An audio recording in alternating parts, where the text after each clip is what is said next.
Hi everybody, welcome back to our epic 50-hour online vigil in solidarity with Julian Assange and with WikiLeaks. I am Suzie Dawson, I'm a journalist, activist and president of the Internet Party of New Zealand, and I am here with yet another fabulous Australian. Her name is Felicity Ruby. She is a PhD candidate. She is what I would consider to be an expert in WikiLeaks and their disclosure and their history, and she's also a personal friend of Julian Assange. Welcome to the stream, Felicity. Hi, welcome to you too. Felicity, knowing Julian as you do, I think is a unique opportunity for us to get a look at him, not just as a public figure, not just as a poster on a wall, but as someone that is loved by his friends, loved by his family. What can you tell us about Julian, about his personality? Show us a side of him that we might not see in the media. I've only known Julian in detention. So I first met him at Ellingham Hall, where I went very briefly, and bearing strange gifts of violet crumbles and other Australian symbolic treats and gestures. And after that, only ever in the embassy. So we didn't have a pre-existing friendship before his, troubled times. But our lives crossed, and we were at very similar places at similar times and didn't meet. And we had very different approaches to political actions in Australia. So, for example, in the build-up to the first Gulf War, I was camping outside the US embassy and protesting and starting a street theatre group called Operation Rhubarb, and generally being a protesting type and utilising symbolic protest and public manifestations. And he was doing other things during that time. He was working with information and with journalists even then. I wish that he'd brought some of that information down to the protesters. So we come from different traditions, and we come from different areas of expertise, but we've met very often now and are friends. What can I tell you about him that you don't know? I think that during the time that I've known him, he's really deepened very much in his thinking, and I've been doing a bit of a project lately looking at some of his good speeches. When he had the opportunity to engage with audiences, I felt that technology liberated and freed him, and you could see the spark of his mind and his cheeky, quite humorous and very typically Australian manner sometimes that, goes down like a lead balloon at, with Oxford boys, or I don't know.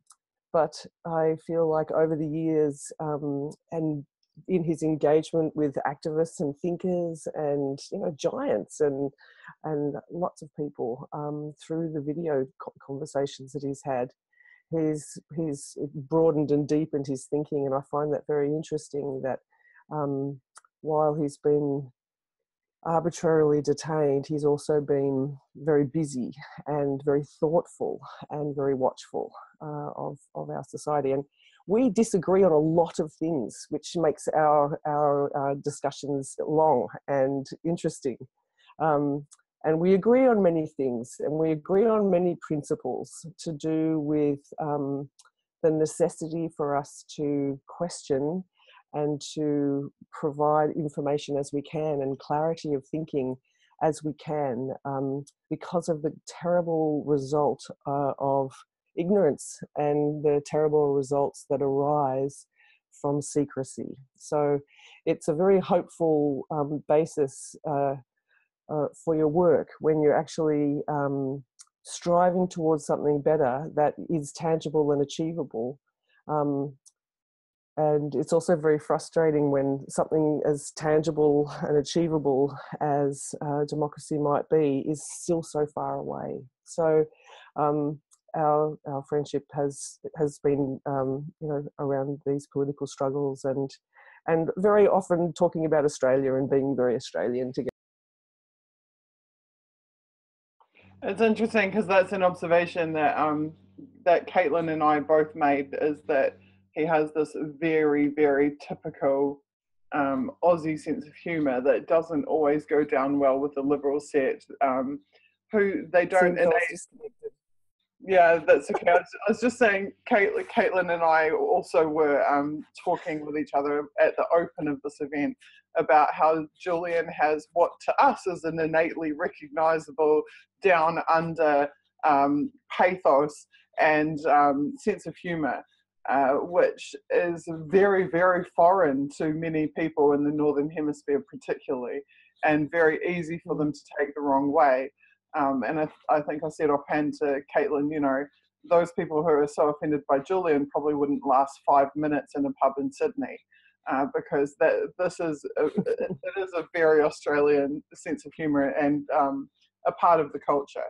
And it's true too of New Zealanders and of New Zealand. We're the same kind of off the cuff, say it like it is, no bells and whistles kind of attitude.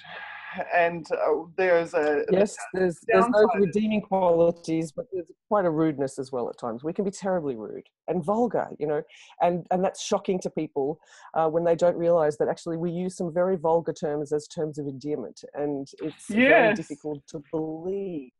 I think, and how at its root, vulgar we are. at its root is honesty. Because what it is that we won't hide our feelings, we won't hide our thoughts, we won't say one thing and actually be thinking something else. Instead, we go the other way and we just very in your face, this is what we think, and you know, and we don't hold any grudges over it. Like, we air it and leave it. And I think that that can, while it can be misconstrued or it can be seen as offensive, people, once they understand what it is, can actually learn to really value it, because they understand that what you see is what you get. Yes, there are certain roles, I think, that are suitable for Australians. Diplomacy is not one of them. We're good bulldozer, bulldozers, not kind of detailed cartographers. So, you know, we saw, you know, the likes of Richard Butler and what an Australian can do in diplomacy. Terrible, terrible, terrible damage. But, you know, in terms of some big things done, we can get our stubbornness and our rudeness quite busily engaged. So there are those connection points around being Australian.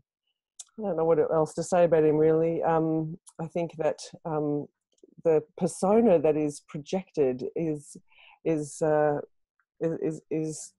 very difficult.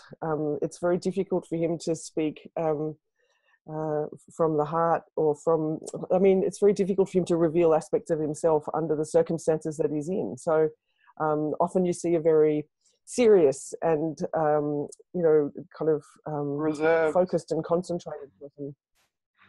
And that's because he's got a pretty big, serious project, and he's talking about very big, serious issues a lot. And he's also under attack a lot. So it's not like you can kind of loosen up and chill out. But there's quite a few of the interviews that I made a bit of a thread today of different interviews that Julian's had, and where you do get a glimpse and an insight into his personality. And I think that we should look at some of those to see those aspects of him. I thought when I saw the movie Risk that there were moments which were ignored by those who were covering it or reporting on the movie, but which to me were very, very telling. And sometimes they were just looks. Sometimes they were just the way that he moved his body. Also Christine, when you see Christine in the movie, there's so much that you can pick up on just in the way that she looks at something, or the way that she moves towards or around her son. I found it really quite enlightening and amazing to see in that regard. Even though the movie in its most recent rendition is not entirely favourable, if you look carefully, you can see that there's a lot more there than the media portrayal. And I think also, I was going back and watching The World Tomorrow, Julian series, which I thought was one of the best, if not the best, TV series that I've actually ever seen.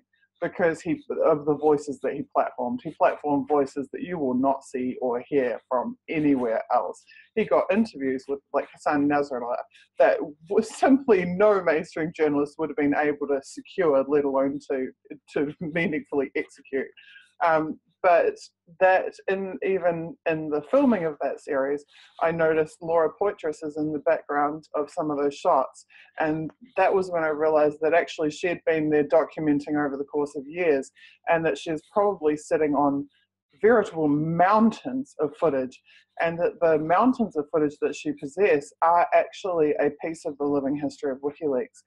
And I personally hope that in the public interest, that more of that will come out, because I believe that Julian always intended for WikiLeaks, this open, this transparency organization, to transparently show and demonstrate its own evolution and its own history. So I think there's a real commitment to that from him, even though it yet has not made it fully into the public sphere, which is a little bit disappointing.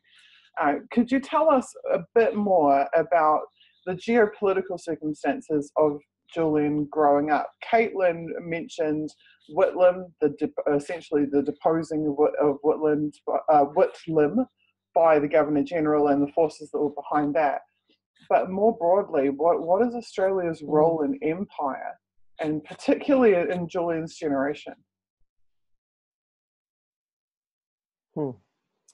Yeah, Julian's a little bit younger than me, but we're of the same kind of generation where the country was very much haunted by the ghost of Whitlam's dismissal, as Caitlin probably described very well. That was a devastation. I was 7 at the time, and I remember it very well because my mother had an It's Time t-shirt and threw an egg at Fraser a couple of weeks after he was elected and got him in the face. It could be why I'm an activist, actually, that wonderful action of my mother's.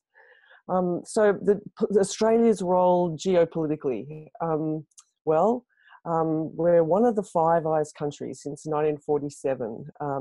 We were one of the British dominions that came along with that agreement, one of the islands with aerials, conveniently located colonial territories of the British Empire, for the geographic distribution of the surveillance, receiving and sending stations for the satellite ground stations that make up the Five Eyes echelon system and beyond. So Australia very much tied to the British, and then rejigged its relationship to the United States during the Second World War. So the spectacle and the power of those two empires over Australia. Australia is the only territory that volunteered for nuclear testing to take place. And hundreds and hundreds of trials with plutonium, and still contaminating Australia. The size of metropolitan London is permanently contaminated, and an area the size of England itself was fenced off for British nuclear testing. So a most obsequious and a most slavishly attendant subject to empire. Since European invasion of Australia, you could say that characterised us very much, and then sort of turning that over into allegiance to the Americans. I should note that my grandfather was one of the GIs who was oversexed, overpaid, and over here, and so I have strong American blood beating in my veins because of that, those events during the Second World War. So that growing up knowing that we were a nuclear target because of bases, growing up knowing that a nuclear apocalypse was possible and likely. Both Julian and my mother were conscious, awake, single mothers, who thought and cared about the nuclear spectre hanging over the earth, as so many millions of people did.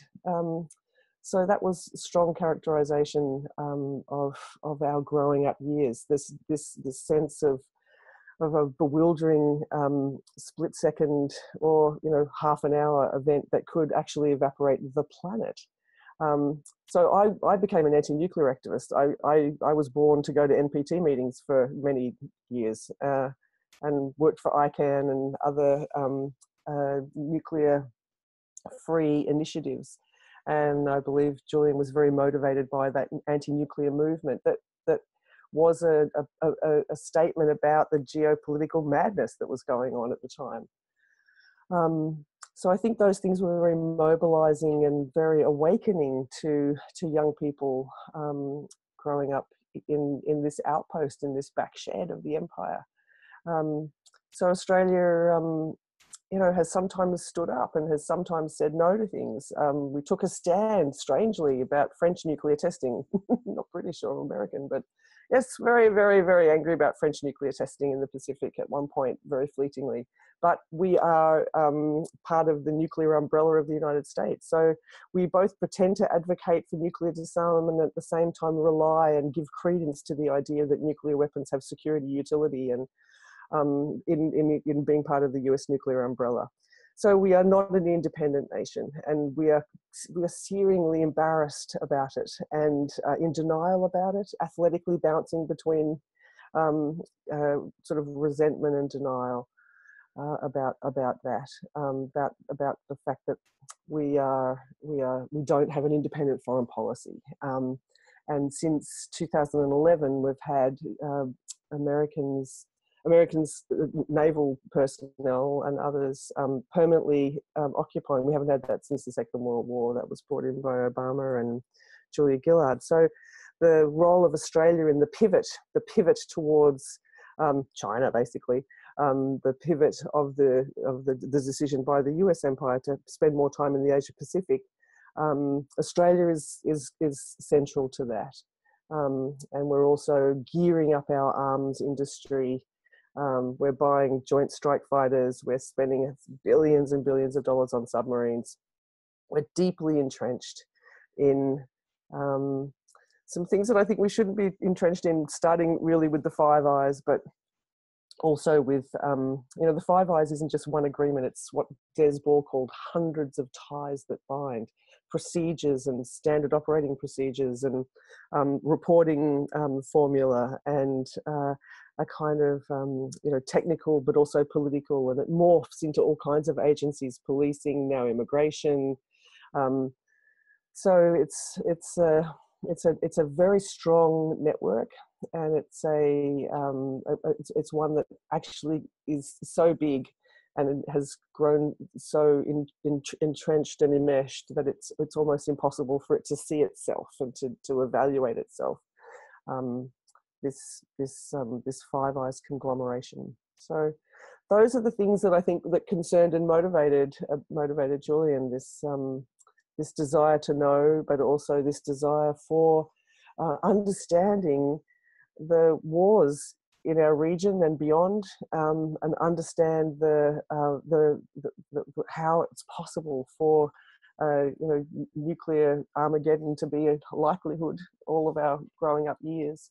I think these are some of the motivations for what helped him come up with the idea of WikiLeaks. So he had the history of activism, or he had the heritage, is what I'm trying to say. He had the heritage of activism. I wouldn't call Julian an activist, actually. When I mean heritage, I mean more the time that he grew up in. It's very much same as me, like child of the 80s. Like I wasn't an activist. My parents weren't activists. Well, my dad was a union rep. I'm not sure if that counts really, but not an activist per se. And yet I was heavily influenced by the activism that was in, same thing in the Mururoa Atoll, nuclear testing, French nuclear testing, anti-apartheid movement, Free Mandela movement, kicking the US out, the nuclear warships out of our waters. These are part of the national identity of New Zealanders who grew up within this generation, regardless of whether they were activists. The influence touched everybody. And so I think that's what I'm really trying to say when I say the heritage of activism with Julian. I don't mean necessarily genealogically or himself personally, but more that this time period, and particularly the 70s and 80s, where the geopolitics truly affected everybody, and I think it's very difficult not to be influenced by that. And then I see that juxtaposed with the advent of technology, and I think that's where Julian's personal story really began. Right, was with when he had access to technology and began to learn to master that technology, and then to use that technology as a tool to achieve things that most people couldn't even dream of. Right. Yeah, well, I've been tossing around some of these ideas because my PhD thesis is on what can a citizen know and do about the Five Eyes. So what are we allowed to know? What can we do to actually have an effect, to give our opinion, to seek reform or democratic oversight? And so I'm looking at social movements, policy wonks, and technology activists. And what actually has affected or would affect an intelligence agency. Social movements, for example, like the folks that gather outside Pine Gap, and there's a really wonderful history of people who've gone to a place like Pine Gap, you know, very far away, bloody enormous, can't get near it. I mean, the equivalent base in the UK, I could drive up and down and look at things very close by. In Australia, I had to hire a helicopter so I can bloody see the thing. The scale of space is bizarre, but people overcome many boundaries and barriers to go and protest at Pine Gap. And what does it really do? It does all kinds of things, heaps of things. But I called that in my thesis surveillance interruptus, because it's a jolt. It can halt things. It's a possible, you know, opportunity for pivoting and changing. It can be a shock when people get in, and it's certainly shocked the government and the Americans when people do. And the last time folks got in was September 2016, and 6 faith-based, 5 Christians and 1 pagan. It's so, I wish they were all Christians, but you know, it's great. It's great. 1 pagan, 5 Christians, got in there, penetrated the base with prayer, basically, with rattles and musical instruments and flowers. And as your previous speaker was very cynical about justice processes, and that could be true in the United States, but here in Australia, actually, the judiciary did the right thing, and might not have, because the government had changed legislation so that people who got in to do symbolic, peaceful protest would actually receive jail term. So in 2011, some amendments went through the parliament to stop peaceful protests, and that gave it a lot more power, actually. That was a crazy thing for them to do. Certainly if people have malicious intent and blow things up, fine, you know, like that's a different order. But if you're doing symbolic peaceful protests and you're praying, and you're incredibly polite to the police when they arrest you and all that, the government wanted blood. The government wanted years in jail for these folks, years in jail, for playing, you know, pretty woeful musical renditions of songs because it was 4 o'clock in the morning and they were surrounded by police. So, you know, maybe that was considered a criminal activity. No, I'm being facetious. So, you know, the tradition of people going and protesting outside Pine Gap, look, all that had to trickle right up to the top of the highest lawmaker in the land had to make a decision about that. The Americans and the Australians had to talk about what to do with these weirdo religios who got in. Surveillance interrupters. Social movements are a jolt. They're an awareness raising opportunity. But what they actually do is that they speak, they mark secret landscapes on the map. They make them visible for a flash. People can have an insight into what does it mean that that thing's there? Are we a nuclear target because of it? Yes, etc., etc. So that awareness raising, very good. Social movements necessary. There are also places where people build awareness and understanding. They make connections. Social movements are essential. But do they change intelligence agencies? Setting that aside, does policy oversight control adequately? Do they guide? Are they listened to enough by intelligence agencies? There's quite a lot of evidence to say that certain flashpoints of policy scandal and reform, like the Watergate scandal following up with the Pfizer Accord, but actually that didn't prove to be so great for that long. There was ways in which the intelligence agencies' secrecy overcomes, the things that you can do with policy. But when it comes to radical transparency, when it comes to the efforts of WikiLeaks and Snowden also, it's a very different order, and it's possible that we need to evaluate this as a form of activism in a whole new way, because it's quite new. In this book called The Art of Revolt by a Frenchman called Geoffroy Lassagne, he talks about this as being completely, a completely different order of activism that we have to appreciate in a whole new way. So I think this trajectory of how you approach the problem of secrecy, how you seek to try to take an assessment of how our democracies are going when it comes to the activities of our intelligence agencies.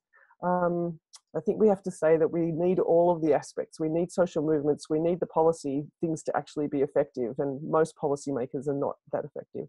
And we also need the possibility to turn the gaze back on the intelligence agencies, on the most secret parts of government, not to undermine legitimate work. And that's, Julian said it over and over again, that there are legitimate reasons and times for secrecy.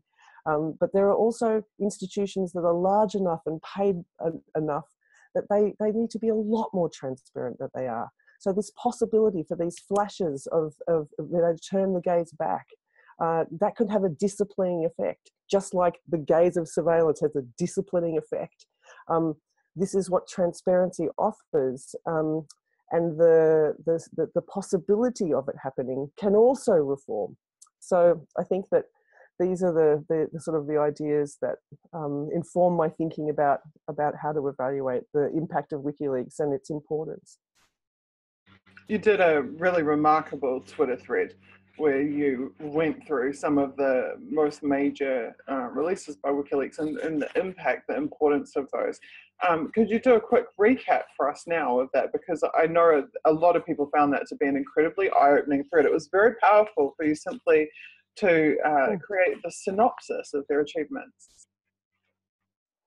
Yeah, well, I did that because I was getting a bit grumpy. I'm a very grumpy person, which Julian would tell you is true.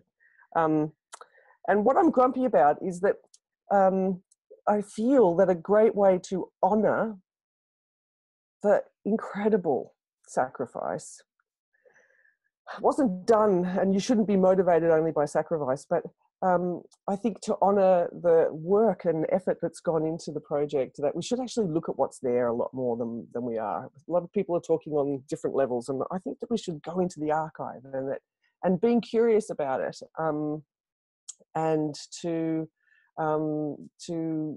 punch in ideas to the search term, is a great way to spend half an hour, and you can find out great stuff. And so I tried to, for my PhD research, get a bit of a sense of the history of the different topics that and institutions that WikiLeaks has been trusted with material.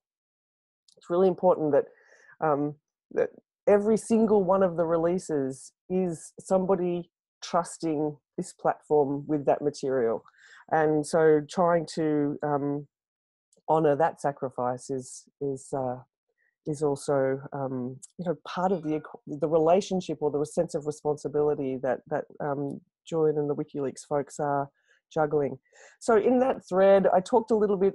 Everyone knows the big releases, the collateral murder and the diplomatic cables, just incredible. But some of the things that people don't know about the Chagos Islands case. The Chagos Islands were is a place on Earth that the inhabitants were removed from to make way for a base, and some of the cables were useful to those folks in arguing their case in court.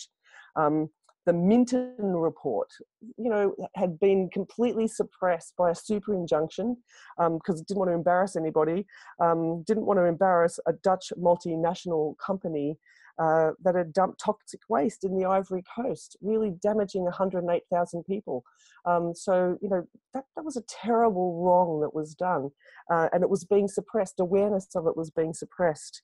A German citizen, was picked up off the street, tortured and detained, and then they worked out that they got the wrong bloke, so they dumped him back on the streets of Albania. So this German citizen, El Masri, has taken, you know, this to the European Court of Human Rights using some of the cables as evidence. So there's people who are actually, you know, in court cases having justice results because of the truths that have not been suppressed any longer because they've been published. The Syria files, they were pretty extraordinary insight. 680, 2 million emails from 680 political figures in Syria. Interesting for us to understand that place when that release came out. We learned about Saudi Arabia's deal with the UK. The UK and Saudi Arabia had a conversation and an exchange of funds and an exchange of votes in order to get Saudi Arabia onto the Human Rights Council. Why? Why are they there? Why are they there? We learned about the IAEA warning Japan about Fukushima. Fukushima was a terrible, terrible, terrible crime against our DNA, against the gene pool, I mean, of this world. And the fact that the Japanese knew that plant was in bad shape, it's pretty terrible. We learned that the Obama administration authorized the collection of biometric data from UN personnel. That's DNA and fingerprints and retina scans and passwords and things. And I worked for the UN for a while, and so I took that one personally. The TTP, a really very major trade agreement, the TTIP and the TISA, these enormous trade deals that were being negotiated in secret. Just incredible, incredible change that was going to take place because of these agreements. Agreements that covered so many millions of people, incredible amounts of the GDP percentage of the world, you know, basically setting up an entire new judicial or decision-making complaint mechanism over and above and around and underneath and getting away from any international agreed standards. Unbelievable. We only knew what was being negotiated because of that someone in that negotiation trusted WikiLeaks with drafts. We learned a lot about Iraq and prisoners and torture and deaths, the uncounting of 200,000 people, civilians, diddling the numbers so that they didn't look so bad. There's so many great releases, and they're not they're distributed around the world, and they're distributed across different institutions and on different issues. And I think that sometimes people fail to appreciate just the diversity. A particular Navy guy in the UK trusted WikiLeaks with material about the Trident nuclear weapon system and how its safety and security wasn't that great. We learned about, you know, Indian MPs taking bribes for signing the US nuclear deal. The US nuclear deal was very important because there was a taboo, and there was actually an international agreement against trading with nations that stood outside the NPT. So when the US broke that long-standing convention, yeah, money changed hands, and it was a terrible disaster. Yeah, there's just so many. So I pulled together this thread to try to just remind people. I think people have, like, amnesia is like, I don't know, do we all have galloping senility, or is it just me? I just think that there's a real lack of memory of the breadth and the many subjects that WikiLeaks has gone after. It's not just been one target, one election, one thing that it seems to be the only thing anyone can talk about these days. It's a lot more than that. So that was my motivation for doing that.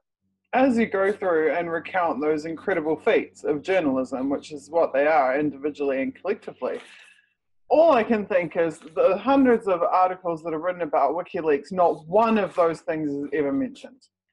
We don't read about Fukushima. We don't read about Chagos Islands. We don't read about any of these places or any of these things. And why is all we hear about is bloody Hillary Clinton and Donald Trump until the end of time? Why is this? I think that everyone's still in shock about the US election. And so, you know, that sort of shock will work its way out of its system soon enough, hopefully. It's much easier to go with the, you know, the lead that bleeds, the puddle depth, shallow, clickbait type stories. We can argue and talk about the changes to media. We can argue and talk about all kinds of pressure on journalism right now that could explain this. But we also have to understand who owns the media companies and what kind of forces they are. And there's a huge, in the Venn diagram of media and military corporations, there's a lot of overlap, and there's a lot of pressure on many media outlets by state apparatus to be quiet or to toe a particular line. There's a patronage and familiarity, proximity problem. In order to keep on getting information as a journalist from certain sources, you edit and you dilute and you decide. And, you know, you make a bargain with yourself or with your source as to what you will and won't use. And I think that over time, many outlets have become dependent on that kind of relationship, and they can also be very much punished by those sources of information, official government sources of information, by just being closed off. So I think that fear keeps people very obedient and unthinking, and I think that there's a pack mentality, and I think Julian's made some mistakes too, right? I mean, I'm not one of the people who says that, you know, he's done everything perfectly, and I'm sure he doesn't either. But I get a bit jack of him not being given the dignity of and the complexity of someone who sometimes makes mistakes. So yes, they've pounced on him when he's made mistakes, but with a viciousness and a brutality that's pretty much hard to put down to those mistakes. A little while ago, a journalist here in Australia described to me what they thought was going on. And they said, when WikiLeaks came along, it was at a very, very pressured point within mainstream journalism in terms of the full impact of the internet seriously hitting in the face.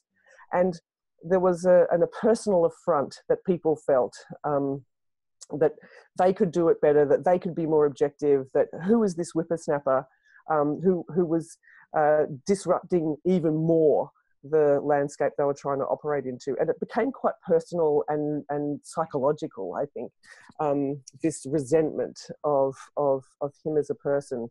And he's been become a lightning rod for people who were losing their livelihood and losing their sort of nice, cushy, cozy, straight path as a recognised journalist. WikiLeaks has shown up a lot of outlets as not doing the kind of job that they could be doing. And one of the quotes I posted today was when he said, and what happens when you actually really do believe and you do act on putting your readers first and putting the truth first and trying to publish without fear? Well, then you get caught up in some huge international fight and like deliberate, resourced efforts go out to smear you. And we've all seen the HB Barry, you know, slides, I mean the teal slides, or who was it? Some bastard squad or other. Yeah, came up with this. HB Barry, you're correct. From Stratford. Okay. Yeah, Stratford. Yeah. So we know that they're deliberately and mischievously and overtly and covertly trying to undermine. And that part of that would be calling on their friends within the mainstream press to pile on. And I think they don't have to do that anymore. I think that's become a critical mass. And I think that part of our job is to kind of try and interrupt that barrage and to say, wait a minute, let's get back to some principles here, because their hatred of Julian and WikiLeaks and what it represents is actually getting us to a point now where if they keep beating the drums, it's going to turn back on them as well. There's going to be an incredible impact on the press itself. So slowly, maybe some unlikely people are coming back or piping up in new ways. So I think that is starting to dawn on some folks. But we have to keep yelling quite loudly, I'd say, for a fair bit longer. It's amazing to me that any one of the revelations that you just discussed before would be the pinnacle of a normal journalist's career. It would be a pinnacle achievement for them. That WikiLeaks and Julian Assange have had so many concentrated in such a short career, relatively short career, a short space of time, is truly, truly remarkable. We know that WikiLeaks was established to circumvent censorship, to be a counterbalancing force against censorship. And yet we constantly see the living historical record of WikiLeaks itself being censored. Is that a fair call? Yeah, well, I mean, censored, well, not amplified, definitely,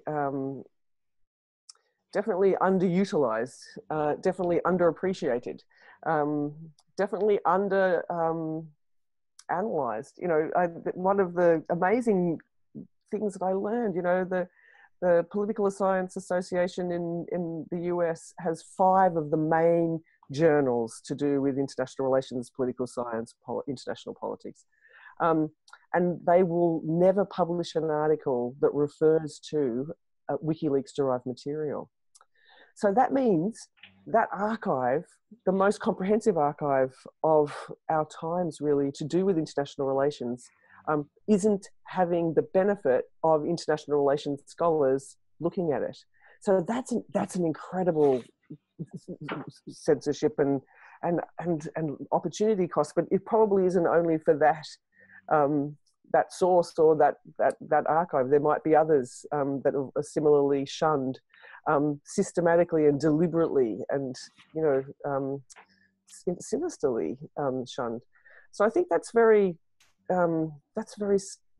scary when information that's freely available, there's an ability to deter curiosity, an ability to make it dangerous to even go to the website for some folks. I think that in that sense, yes, you're right, Suzie, there's a censorship effort going on. But luckily, thanks to a lot of people and technical know-how, and we're still able to look at that material. And so I reckon look at it while you can, like really dive in while you can. The internet is in the crosshairs, and it's we shouldn't rely on it always being there. So yeah, dive in now while you still can.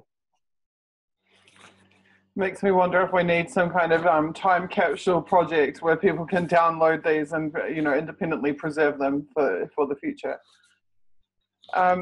Felicity, I would like to just quickly sum up with your take on Julian's current physical situation, his health situation, and the importance of immediate action on that front.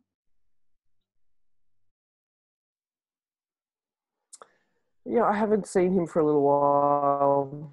And of course, everyone notices, and it's hard to actually adequately convey the resilience of that person. And something that he says is a wonderful thing about human beings is how adaptable they are, and a terrible thing about human beings is how adaptable they are. And so he's adapted to many, many aspects of what I would find to be an unbearable circumstance, with work, with dedication and with purpose. And I think that it's inevitable that being inside and cut off for as long as he has, that it's bound to have very negative effects. And I believe the doctor's report, and it makes for pretty awful reading. and especially when it's someone that you know, and you're reading about their deterioration and that his health is being weaponized and being used as a political tactic to deny him health care, as a political tactic to force him out. So I found this health issue very, very frustrating, very, very difficult. And I know that it's affecting him permanently. His eyesight and his perceptions will be altered forever. And I continue to hope that he will come here one day and he'll see Australia again and experience the vastness and the expanse. But I often think of what happens to Japanese tourists when they come to the centre of Australia, where they see the desert and the enormity of the sky. Many people get off the bus and just burst into tears because they have been living in very small, close proximity to lots of people in very busy cities, and then here they are in this huge expanse. And I think that probably Julian will go through some shock, similar to that kind of sense of devastation when he finally is able to see the outside world. So I desperately hope that happens soon. And I think that things can turn in all kinds of ways, and it's looking pretty grim right now. And at the same time, it could change. It could change. We don't know.